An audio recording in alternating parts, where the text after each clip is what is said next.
Hello friends, आपका दोस्त साहिल।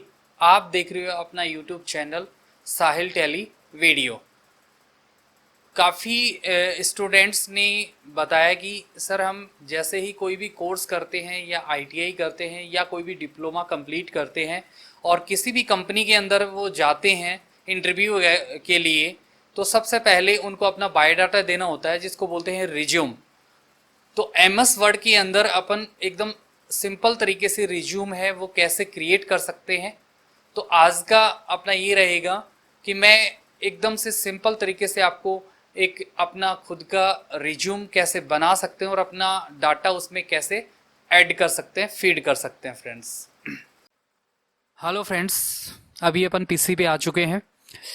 काफ़ी जो कैंडिडेट हैं किसी न किसी फील्ड में कोई ना कोई डिप्लोमा या कोई ना कोई ट्रेनिंग लिए करने के कंप्लीट करने के बाद में वो प्राइवेट सेक्टर में इंटरव्यू के लिए जाते हैं। तो सबसे पहले इंटरव्यू से पहले वो बायोमेट्रिक या नहीं सॉरी रिज्यूम मांगते हैं।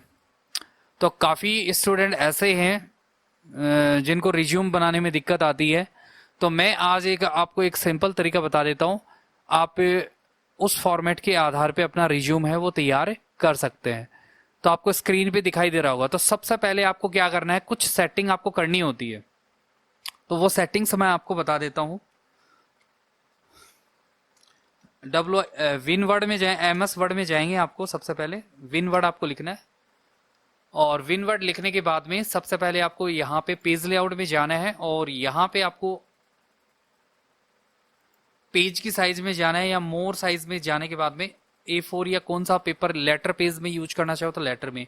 उसके बाद में आपको मर्ज में जाना है और यहाँ पे जाने के बाद यहाँ पे ये जो top bottom left right option दिया होता है ऊपर नीचे दाएं बाएं, इनको हटा के 0 कर देना है।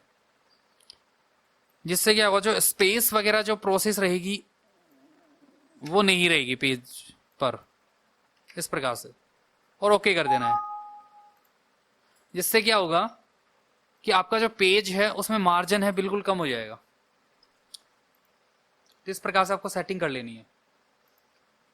दूसरा, यहां पे आपको एक साइज सेट करनी है और इसमें लिखना है बायोडाटा या रिज्यूम। फिर आप यहां पे अपना नाम लिखेंगे, जैसे मैंने साहिल टेली वीडियो लिखा हुआ है। अपना रियल नेम जो है 10th क्लास बेस पे जो नाम निकाला है, उसके बाद में आपको डेट ऑफ उसके बाद में यहाँ पे आपको कॉन्टेक्ट नंबर आपको डालना है। भाई इसी प्रकार से अगर आपको ये रिज्यूम का फॉर्मेट चाहिए तो मैं लिंक में डाल दूंगा आपको डिस्क्रिप्शन में, या फिर इसी प्रकार के कोई भी आपको रिज्यूम किसी का भी ले लेना है फॉर्मेट और फिर अपनी डिटेल्स इसमें भरनी है। उसके बाद में ईमेल आईडी है तो ईमेल आईडी यहाँ पे आप ऐड कर सकते हो। कैरियर ऑब्जेक्ट जो होता है उसमें आपको एक इजी लैंग्वेज में आपको लिखना है अपने बारे में, जैसे यहाँ पे है। दूसरी बात, जो चीज आपने लिखी हुई है या किसी का आपने सेम टू सेम उतारा है, जैसे मान लो आप ये का यही छापना चाहते हो तो इसका अर्थ आपको पता होना चाहिए। और काफी जो कैंडिडेट हैं जिनको इंग्लिश में हाथ तंग रहता है, इंग्लिश में थोड़ी सी प्रॉब्लम आती है, दिक्कत आती है, तो उसके लिए मैं आपको एक फंक्शन एमएस वर्ड का बता देता हूँ। इसके साथ साथ में आप इसको सिलेक्ट करके रखें और रिव्यू में जाएं और यहां पे ट्रांसलेट ऑप्शंस आपको मिल जाएगा और यहां पे जाना है ट्रांसलेट सिलेक्टेड टेक्स्ट में, और यहां पे आपको इंग्लिश फ्रॉम में इंग्लिश यूएसए रखना है और यहां पे आपको हिंदी करना है। उसके बाद उसका हिंदी आ जाएगा और आप इंसर्ट कर देना है आपको। तो यहां पे देखो, एक बढ़ते संगठन में एक चुनौतीपूर्ण स्थिति खोजने के लिए उत्सुक हूं जो एक लाभदायक तरीके से व्यापार के उद्देश्य के साथ साथ व्यक्तिगत लक्ष्यों को प्राप्त करने में उत्साह और प्रतिबद्धता के बदले में जल्दी जिम्मेदारी प्रदान करता है। जैसे अपने जो लिखा हुआ था इंग्लिश में उसका हिंदी ये है, लेकिन ध्यान रहे हिंदी में टाइप नहीं करना है फ्रेंड्स।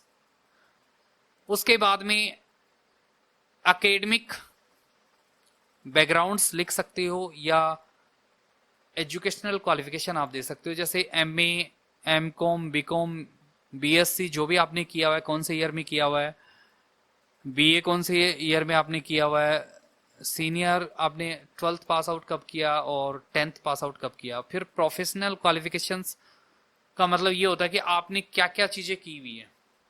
भाई आपने आईटीआई किया हुआ है, पॉलोटेक्निकल किया हुआ है, या फिर कंप्यूटर के अंदर कोई भी बड़ा कोर्सेज आपने किया हुआ है, वो डिटेल्स आपको देनी है। जैसे industrial accountant course complete for the institute of computer accountant. इसी प्रकार से इसके अंदर आपने MS Word, Excel, power point है, टैली है, बीजी है, इनकम टैक्स है, जो भी आपने किया वो डिटेल दे देंगे। उसके बाद में यहाँ पे आपको एक्सपीरियंस देना है। एक्सपीरियंस का मतलब ये होता है, इसमें दो चीज़ें हैं। अगर आपको बिल्कुल भी एक्सपीरियंस नहीं है, अगर आप नॉर्मल कंडीशन में फर्स्ट टाइम आप कहीं भी जॉब के लिए अप्लाई कर रहे हो, न्यू फ्रेशर जिसको बोलते हैं, तो आपको न्यू फ्रेशर यहाँ पे ऐड करना है या फिर इसको हटा देना है, लिखना ही नहीं है।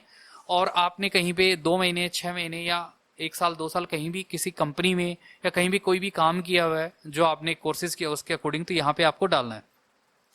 एग्जाम्पल के तौर पे यहाँ पे वैकेट, सिद्धि विनायक, कार्गो, इसी प्रकार एक्स्ट है, अलग अलग यहाँ पे मैंने जो भी काम किया वो एक्सपीरियंस है। स्किल प्रोफेशनल जैसे good typing speed, computer communication skill, customer relationships.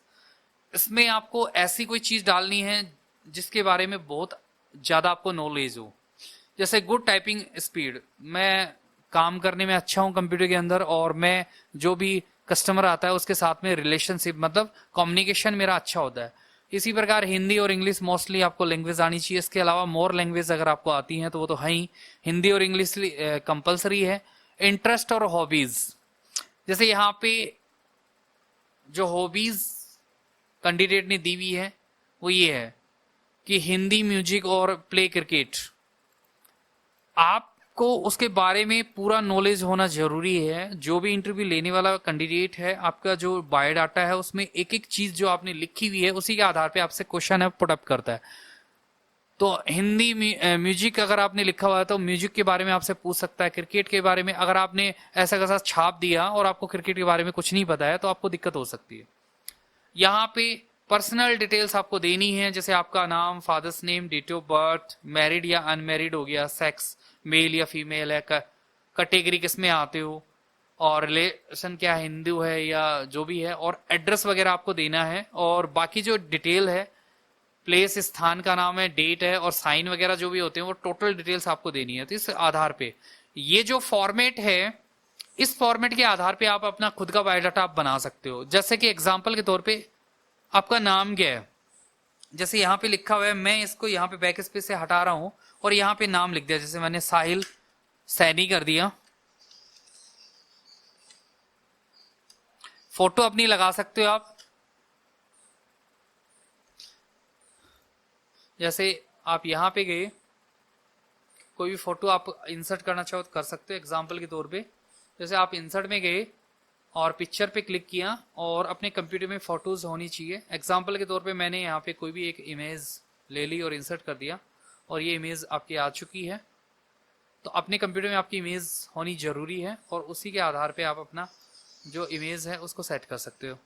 इसी प्रकार अपनी ईमेल आईडी जो है वो दे देना है। मोबाइल नंबर आपको वही रखने हैं जो चालू रहे एनी टाइम 24 आवर्स। और बाकी डिटेल्स है, अगर आपको ये अच्छा लगा तो ये, और अपने अकॉर्डिंग आप करना चाहो तो, और बाकी जो डिटेल्स है अपनी खुद की भरनी है और ये रिज्यूम आपका तैयार हो जाएगा। अब फिर उसके बाद आप इमितर से या आपके पास प्रिंटर है वहां से आप उसको प्रिंट निकालें और फिर जब भी कहीं भी इंटरव्यू देने जाओ या फिर नेट के ऊपर अगर आपको अपना बायोडाटा डिटेल ऐड करनी है तो ऐड कर सकते हो और आपको आसानी से इजी तरीके से आपको रिज्यूम बनाने में कोई दिक्कत नहीं होगी। और आपको किस टाइप के रिज्यूम चाहिए, एडवांस चाहिए और भी बेहतर चाहिए, अच्छे फॉर्मेट में चाहिए, तो आप कमेंट करके बताएं। और वीडियो कैसा लगा लाइक कर दें और अपने फ्रेंड्स को शेयर कर दें। मिलते हैं एक छोटे से ब्रेक के बाद नेक्स्ट वीडियो में। Thank you.